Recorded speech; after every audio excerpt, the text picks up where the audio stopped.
For most of my life, I thought of myself as someone who was just lazy. My notes were always incomplete. I would start studying just days before an exam, and I would procrastinate things all the time. Naturally, my friends and family picked up on these things, and the label of being lazy was attached to me. But it is only now that I realize that I wasn't lazy at all. You see, the younger me was actually quite an ambitious person. I wanted to be a star athlete. I wanted to be excellent academically. I wanted to read books on philosophy, have a good vocabulary. But I was able to do none of these things because my brain did not find them enjoyable. And that is because I had rewired my brain into a dopamine-seeking machine that was now only satisfied if it got absurd amount of stimulation with little to no effort. In short, I had broken my brain.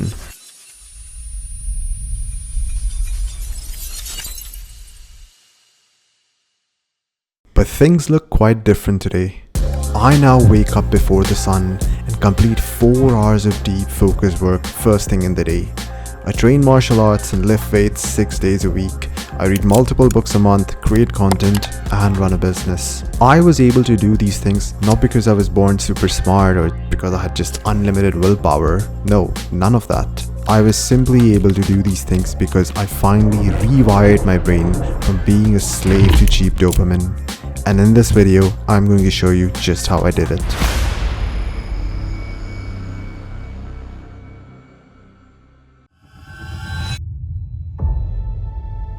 The first few times that I tried a dopamine detox, I just had the most miserable experience ever. Because in my mind, the way to do a dopamine detox was to simply get rid of all things like scrolling, video games, fast food, etc. And I did, well, at least for a while. Until I realized that without these things, my life is just boring, empty, and dull.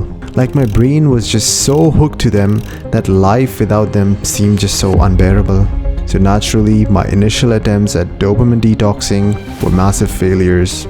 It is now that I realize that a good dopamine detox is more about addition than subtraction. Here's how. Instead of me putting all my focus and effort into trying to resist instant gratification, I put in most of my effort into trying to pursue delayed gratification.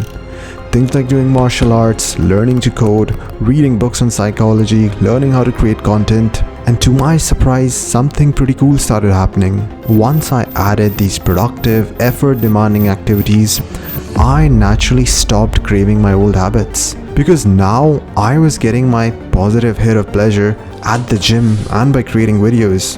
Like, think of this analogy. Imagine there were 2 people and both of them entered McDonald's. The first person was absolutely starving and hadn't eaten in 3 days, whereas the second person just had a large healthy meal seconds before he entered McDonald's. Which one do you think is going to binge eat at McDonald's? And the answer to this is quite obvious. It's going to be that starving person. So the moral of this story is focus more on creating a life that is just so full of healthy dopamine that you never wish to sedate yourself with cheaper alternatives. I just basically told you to just do productive stuff and problem solved. But this is easier said than done. Here's the real problem. In order for you to get dopamine from healthy, productive habits, you are first required to put in some effort. For example, if you want to feel good after a workout, you will be required to actually walk to the gym, do the sets and reps.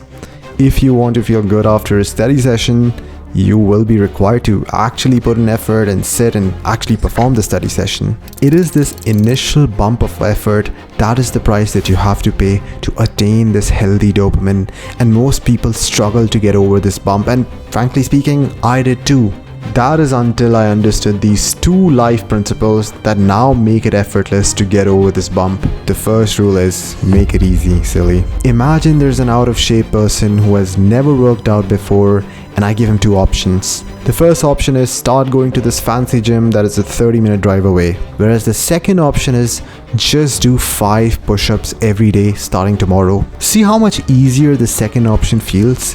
You don't have to drive, you don't have to get ready, you don't have to learn about forms of new exercises or worry about being judged for how much weight you're lifting. So this person is much more likely to go through with doing push-ups on a regular basis because the effort bump for this activity is much lower than going to a new gym and learning all the movement patterns. So if you're finally trying to start a new habit tomorrow, ask yourself this question: how can I make it as easy as possible, at least initially? It could either mean that you reduce the intensity of that activity or remove possible friction between you and that activity. The second rule is fix a damn time. Let's say you decide that tomorrow you're finally going to start working on that assignment of yours, but you haven't really decided the exact moment when. What is likely going to happen tomorrow is that you are going to keep procrastinating it, or you're going to keep debating yourself whether you should start before lunch or after breakfast. All of this uncertainty and temptation to procrastinate is going to act as psychological friction. What I do now is that I fix the exact time at which I'm going to do my deep work, the exact time that I'm going to work out, and the exact time I'm going to read. This way, I am no longer making any decisions on the go, not negotiating with myself. All I'm doing is blindly following a piece of paper. And if you really want to take things to the next level, do things at the same time, at the same place, every single day throughout the week. This will completely flatten your effort bump before an activity, because the activity is going to feel like your second nature, just something that you do every day. I want you to imagine 2 scenarios. In the first scenario, there's this guy living in a big city. There are clubs right next to his apartment. He has Tinder and porn sites on his phone. He has 15 places to order fast food from. All his friends drink and smoke weed. They're all just hedonists, and they say things like, "You only live once, just do whatever you want." This person basically spends all his free time gooning to video game characters and having arguments with people on Reddit. Think of just how easy it is for him to fall into the rabbit hole of instant gratification.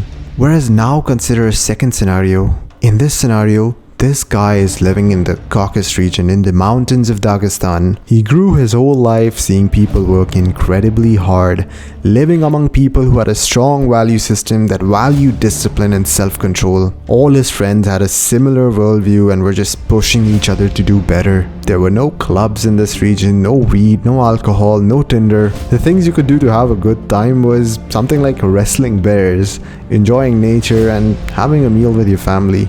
Think of just how easy it would be for him to resist instant gratification and instead become someone who was fueled by purpose. The reason why I spoke of these 2 scenarios is to highlight the importance of adding friction to instant gratification. No matter where you live, if your friends are impulsive, purposeless, hedonists, you are going to become that way too. The cold hard truth is, you need to cut them off. If you have social media apps on your phone and you follow a bunch of half-naked models, you already know that you need to delete that account and uninstall those apps. Most people do not understand just how much the very availability of instant pleasure and their environment plays a role in their decision making. Now granted, not all of us can just go to the mountains and train MMA all day. But what we can do is create a mini environment that promotes delayed gratification. Associate with people who live with purpose. Don't watch mindless, brain-rotting content. Don't be a slave to lust. Be mindful of what enters your eyes, your ears, and your thoughts. And as always, in case no one has told you this today, I am rooting for you.